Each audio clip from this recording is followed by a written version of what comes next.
শুভ ল্যাপটপে কাজ শেষ করে রাত 1টায় শুয়ে পড়ল। জোনাকি এখনো ফাইল রেডি করতে আছে। রাত 2টা বাজে। এর মধ্যে জোনাকি 5 মগ কফি শেষ করে ফেললো। একটা ফাইল ঠিক করছে আর শুভর 14 গোষ্ঠী উদ্ধার করছে।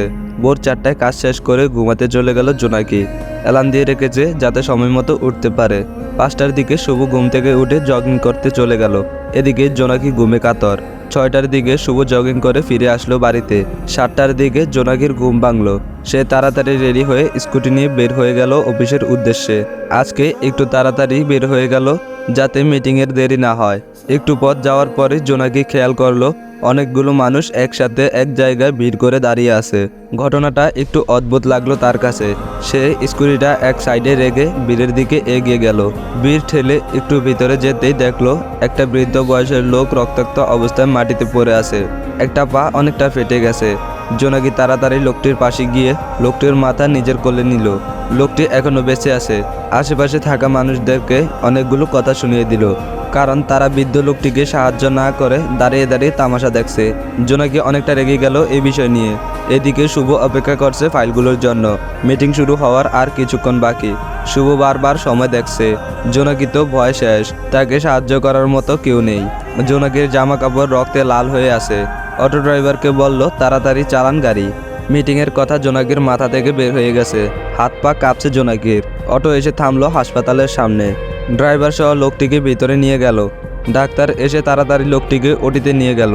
শুভ জোনাকিকে কল দিতে দিতে মরে যাচ্ছে, কিন্তু জোনাকির তো ফোন ধরার নামই নেই।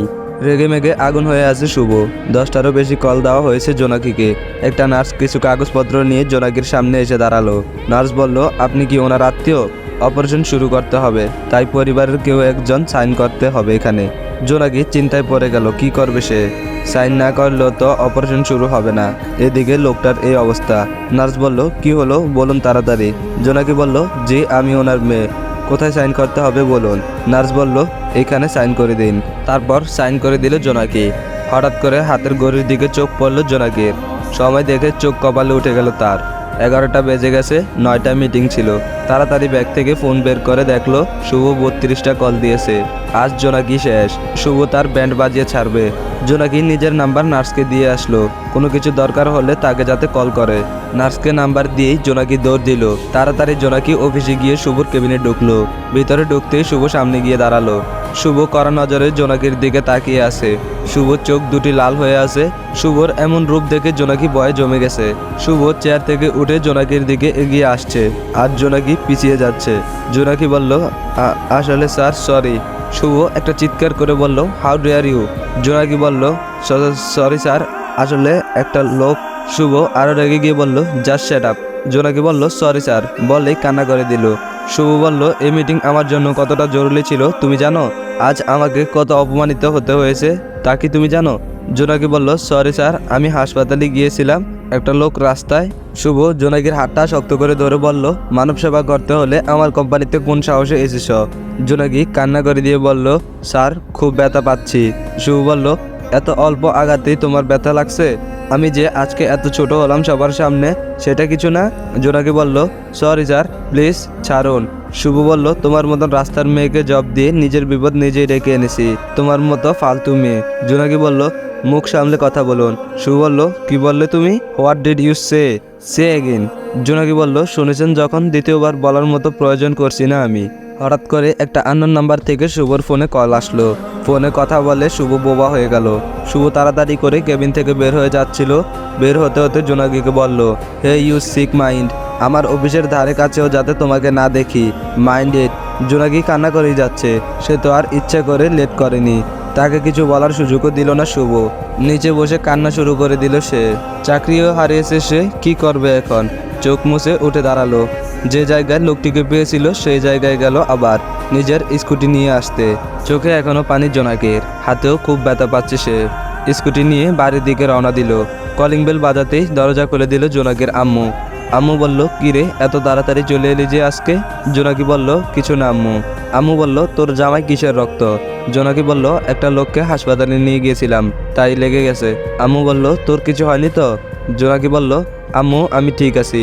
আম্মু বলল, চল খেতে আয়। জোনাকি বলল, না আম্মু ভালো লাগছে না, আমি রুমে যাচ্ছি। জোনাকি রুমে গিয়ে দরজা বন্ধ করে নিচে বসে কান্না শুরু করে দিল। অপরদিকে শুভ গেল হাসপাতালে। বাবার অ্যাক্সিডেন্ট হয়েছে, প্রায় পাগলের মতো হয়ে আছে। মাকে হারিয়ে আদমরা হয়ে গেছে শুভ। বাবাকে হারালে যে কি হবে তাই জানে না সে। শুভ তাড়াতাড়ি ডাক্তারের কাছে গেল। শুভ বলল, আমার আব্বু কেমন আছে ডাক্তার? ডাক্তার বলল, ওনার অবস্থা তেমন ভালো না। শুভ বলল, ওনাকে হাসপাতালে কে এনেছে? ডাক্তার বলল, ওনার মেয়ে এনেছে। পরে জানতে পারলাম আপনি নাকি ওনার ছেলে। শুভ বলল, ওনার মেয়ে মানে? আমি ওনার একমাত্র সন্তান, মেয়ে আসলো কোথা থেকে? ডাক্তার বলল, মেয়েটি তো বলল উনি নাকি তার বাবা। শুভ বলল, কোন মেয়ে? ডাক্তার বলল, আমি তো জানি না, নার্সকে জিজ্ঞাসা করে দেখতে পারেন। ওনার অপারেশন মাত্র কমপ্লিট হয়েছে, আপনি ক্যাশে টাকা জমা করে দিন। শুভ বলল, আপনি প্লিজ আমার আব্বুকে সুস্থ করে দিন।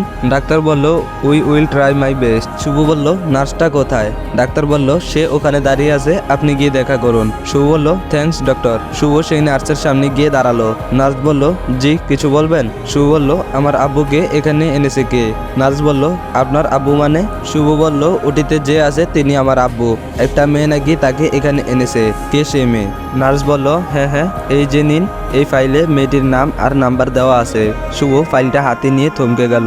ফাইলে জোনাকি ইসলাম নাম লেখা। নাম্বারটা নিজের ফোনে তুলে নিল শুভ।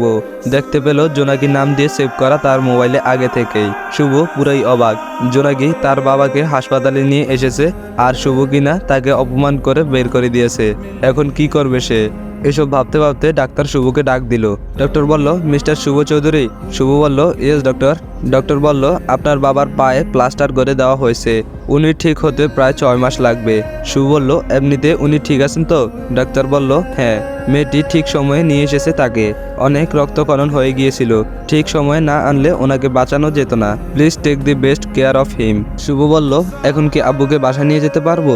ডাক্তার বলল, আরো 7 দিন হাসপাতালে রাখতে হবে ওনাকে। ওনার বয়স হয়েছে, তাই এত বড় অপারেশন সহ্য করতে অনেকটা সময় লাগবে। ওনাকে একা রেখে কোথাও যাবেন না। শুভ হ্যান্ডশেক করে বলল, ওকে ডাক্তার। শুভ জোনাকিকে কল দিয়ে যাচ্ছে, কিন্তু জোনাকির ফোন বন্ধ। অনেকবার ট্রাই করেছে সে, কিন্তু কল যাচ্ছে না। 2 দিন হয়ে গেল, শুভ এখনো হাসপাতালে। বাবাকে একা রেখে কোথাও যাচ্ছে না সে। 2 দিন ধরে জোনাকি তেমন কিছু খায়নি। হঠাৎ করে জোনাকির লোকটির কথা মনে পড়ে গেল। লোকটি কেমন আছে সেটা তো সেও জানে না। হাসপাতালের নাম্বারও নেই। জোনাকি রেডি হয়ে গেল হাসপাতালে যাওয়ার উদ্দেশ্যে। হয়তো সেখানে গেলে কোনো কিছু জানা যাবে। জোনাকি স্কুটি নিয়ে হাজির হলো হাসপাতালের সামনে। ভেতরে ঢুকেই নার্সের সাথে দেখা হলো। জোনাকি বলল, এই যে শুনছেন? নার্স বলল, হ্যাঁ বলুন। জোনাকি বলল, আমি যে আঙ্কেলকে হাসপাতালে নিয়ে এসেছিলাম উনি এখন কেমন আছেন? নার্স বলল, উনি ভালো আছে, ওনার ছেলে এসেছে। জোনাকি একটু রেগে গিয়ে বলল, এ কেমন ছেলে, নিজের বাবার খেয়াল রাখে না। ওনার ছেলে এখন কোথায়? নার্স বলল, ওটির সামনে দাঁড়িয়ে আছে, ও যে উনি। জোনাকি পিছনে তাকাতেই দেখলো একটা ছেলে অন্যদিকে ফিরে তাকিয়ে আছে। রেগে গিয়ে শুভর পিছনে দাঁড়িয়ে শুরু করে দিল লেকচার, অথচ জোনাকি জানেও না সেটা যে শুভ। জোনাকি বলল, এই যে মিস্টার, কেমন আছেন? এই বয়সে নিজের বাবাকে একা রাস্তায় কিভাবে ছাড়তে পারেন আপনি? আপনার বুদ্ধি কি ঘাস কাটতে গিয়েছে? শুভ বুঝতে পেরেছে জোনাকি এসব বলছে তাকে। শুভ পেছনে না ফিরেই জোনাকির সব কথা শুনে যাচ্ছে। শুভ কিছুই বলছে না। জোনাকি বলল, আমি আপনার সাথে কথা বলছি, কানে কি কথা যাচ্ছে না? কোনো দায়িত্ব নেই আপনার? শুভ পেছনে ঘুরতেই জোনাকির চোখ কপালে। এতক্ষণ বক বক করে চুপ হয়ে গেল জোনাকি। চোখ বড় বড় করে রেখেছে। ভয়ে জোনাকি বলা শুরু করলো, ABCD। শুভ বলল, কি বলছো এসব? জোনাকি বলল, আপনি তো এখন আমাকে ইংরেজিতে কথা শোনাবেন, তাই আমিও শোনাচ্ছি। শুভ বলল, how just unbelieve, by the way what are you doing here? Jonaki মাথা নিচু করে বলল, আঙ্কেলকে দেখতে এলাম। শুভ বলল, call him sir, not uncle. জোনাকি মনে মনে বলল, শালা হাতির বাচ্চা। শুভ বলল, উনি আমার আব্বু, এটা জানলে কি তুমি আমার আব্বুকে সাহায্য করতে? জোনাকি জিভে কামড় দিয়ে বলল, আপনি না হয় হনুমান, তাই আপনাকে সহ্য হয় না, আপনার আব্বু তো ভালো। কথাগুলো শুনে শুভর চোখ মুখ দিয়ে আগুন বের হচ্ছে। রাগে চোখে জোনাকির দিকে তাকিয়ে আছে। জোনাকি করুণ দৃষ্টিতে শুভর দিকে তাকিয়ে আছে। একটা নিষ্পাপ হাসি দেওয়ার চেষ্টা করছে, কিন্তু সেটাও পারছে না। শুভ রেগে গিয়ে জোনাকির দিকে দুপা এগিয়ে আসলো। জোনাকি মনে মনে 5 কালেমা পড়ে নিল, আজ তার মৃত্যু হবে। শুভ বলল, কি বললে তুমি? জোনাকি বলল, কই কই কিছু না তো। শুভ বলল, জাস্ট শাট আপ, আমি কিছুদিন অফিসে যেতে পারবো না, অফিসের দিকে খেয়াল রাখবে। জোনাকি বলল, কিন্তু আপনি তো আমাকে চাকরি থেকে বের করে দিয়েছেন। শুভ বলল, যতটুকু বলছি ততটুকুই করো। জোনাকি বলল, জি স্যার। শুভ বলল, কথা বলতে পারো না নাকি তুমি? জোনাকি বলল, হারামি, তুই এত ধমক দিলে মুখ দিয়ে কথা বের হবে কিভাবে? একটা ধন্যবাদ দিতেও হারামের কষ্ট হয়। শুভ মনে মনে কথা না বলে মুখ দিয়ে ক্লিয়ারলি বলল। শুভ বলল, ওয়েট এ মিনিট। জোনাকি বলল, কি বলছেন? শুভ বলল, actually I just want to say that. জোনাকি বলল, এত কিছু করছেন কেন? শুভ বলল, থ্যাংক ইউ। জোনাকি বলল, কি? শুভ বলল, হোয়াট দিস এ? চিৎকার করছো কেন? জোনাকি বলল, আপনি আমাকে ধন্যবাদ দিয়েছেন, আমাকে একটা চিমটি কাটেন তো। শুভ বলল, জীবনে কি কারো কাছে ধন্যবাদ শুনুনি? জোনাকি বলল, অন্য কেউ বললে এতটা ঝটকা খেতাম না, মিস্টার শুভ চৌধুরী বলায় বেশি অবাক হয়েছি। শুভ বলল, তোমাদের মেয়েদের মাথায় অনেক প্রবলেম আছে, ধন্যবাদ দিলেও সমস্যা, না দিলেও সমস্যা।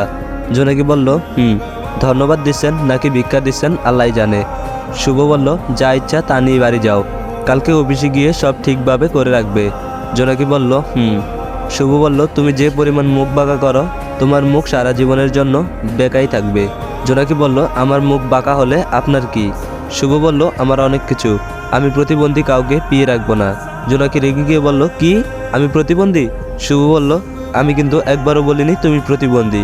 জোনাকি মনে মনে বলল, মুখ পরা হনুমান, শালা হাতির বাচ্চা।